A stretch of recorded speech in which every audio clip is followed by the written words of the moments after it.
This is a reading from the book of Azariah, 21st Sunday after Pentecost. The entry was written on November the 3rd, 1946. Azariah says, "Man, a new Lucifer, often wants to rebel against the Lord, and proudly believes himself to be free to divert the events willed by God, even annul them, and create other, different ones which are his own. He offers resistance, introduces his laws, and boasts of doing so. The result is pain, for everything which departs from justice and order is a cause of pain, and man obtains pain for himself because he departs from supernatural order and justice.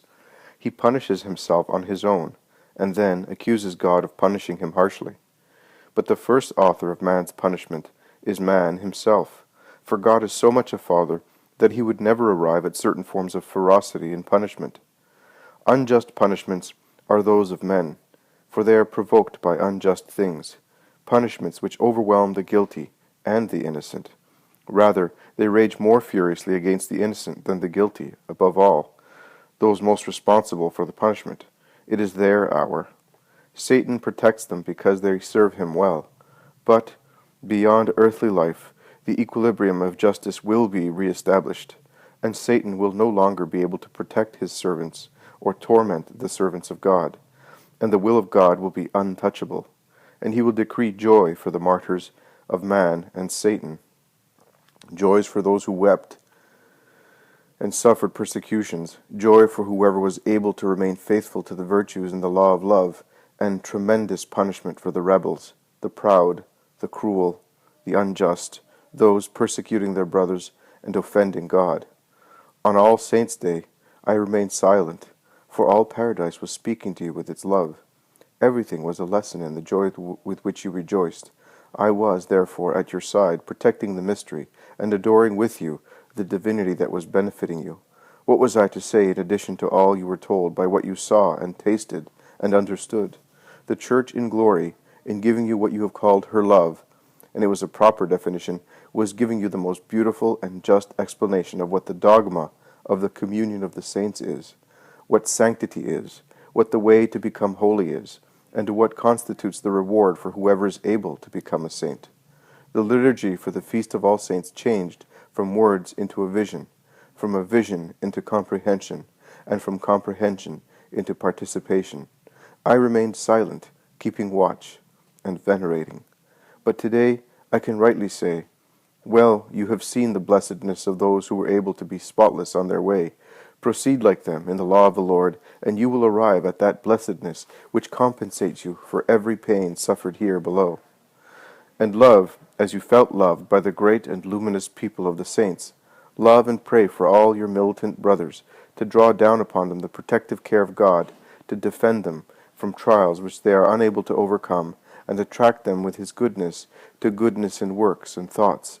And you know the ones you must always begin with. Jesus on the cross had the first word of prayer for those who were the greatest sinners, and his most subtle executioners, rather, torturers. For even to the part that was not flesh they gave pain, the greatest pain. To love this way requires great spiritual fortitude, inexhaustible fortitude. Yourself is a trinity of different forces and sensations. The highest part, the spiritual self, in the true children of God, has a continuous will to love and forgive in order to imitate Christ most holy, and consequently the desire for his way of living in love and with love. The moral self already reacts more forcefully against what strikes it. Wounded affections take offense. Shaken esteem loses heart.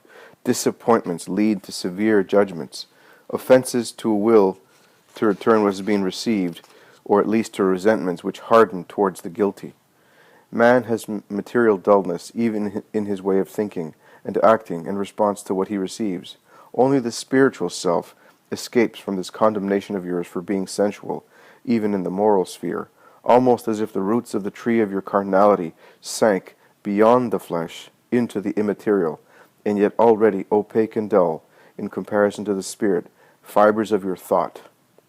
Finally, the material part, the animal self, also because pain, whatever its origin and form may be, is always irritation of flesh and blood, nerves and organs, howls at every slightest cause of pain or offense which, in disturbing physical and psychic equilibrium, occasions disturbances for the whole man, his animal will to react violently. A god and a beast are hidden in man. At the center, acting as an axis for the scale of these two opposing forces, there stands man's will, his reason, his moral sphere, and the needle of the scale is subject to continuous jolts. It tips towards the beast if the dark forces predominate. It tips towards the god if the luminous spiritual forces predominate. But if the axis is steady, if it does not come unhinged, and man is able to maintain himself as a rational animal, the needle of the scale shifts to the place where there is the fervor of supernatural works, and the beast is overcome, and the god triumphs. I could also tell you that the will of man, free and conscious, is like the magnetized needle of a compass, quivering on the delicate central pin, nearly suspended, but attracted by divine force, by the perfect pole opposed to the demoniacal pole. If the will is able to keep itself good, the needle must necessarily turn at all times towards the place where the supernatural is. The events of life may turn the creature around and around in every direction like a leaf caught by a whirlwind, but the will, his needle, will always point in the direction of God. It may sometimes have to turn itself around completely to find God again, but it will do so when God is its all, and it will always be in God, always in love, even if men and demons working tirelessly endeavor to disturb and overwhelm it, taking into the storm towards deadly reefs. No, if one is strong in God, his needle does not lose its magnetism, and it turns to God and works through God and forgives through God. How does one get to remain in this fortitude? Paul explains, by putting on the armor of God, that is, by taking on his virtues to make them plates for the defensive armor, for only the forces of God can resist the forces assaulting you, that are not the little men who are apparently your attackers. They are not the forces of the flesh and blood latent in yourselves, but it is the dominators of this world of darkness, the princes and powers of hell, that are really the agents moving those who attack you and cause you pain.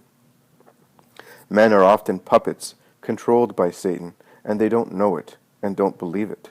They could not do so much evil by themselves. But, superficial, thoughtless, and proud as they are, they do not stay on the defensive, disdaining the defenses God offers them, and naked, weak, lulled to sleep, and manipulated, they are eventually seized by the adversary who shakes them, occasioning the children of God pain. Another dangerous force is the flesh. It is in you, and it is the rebel that always lifts up its head. But the weapons of God tame it. Take them up, then, to withstand in the temptations, with names by the thousands, coming from thousands and thousands of points, which rage so against man's animality, along with his moral sphere and his spirit, and you will be victorious. Truth, justice as your sword and armor, faith as your shield, profound knowledge of pre- and post-Christian wisdom, to be able to walk with no danger of error on the peaceful, holy way of God. Faith, faith, faith. Whoever believes in the future life, to be enjoyed in union with God, whoever believes in the truths taught is not lost.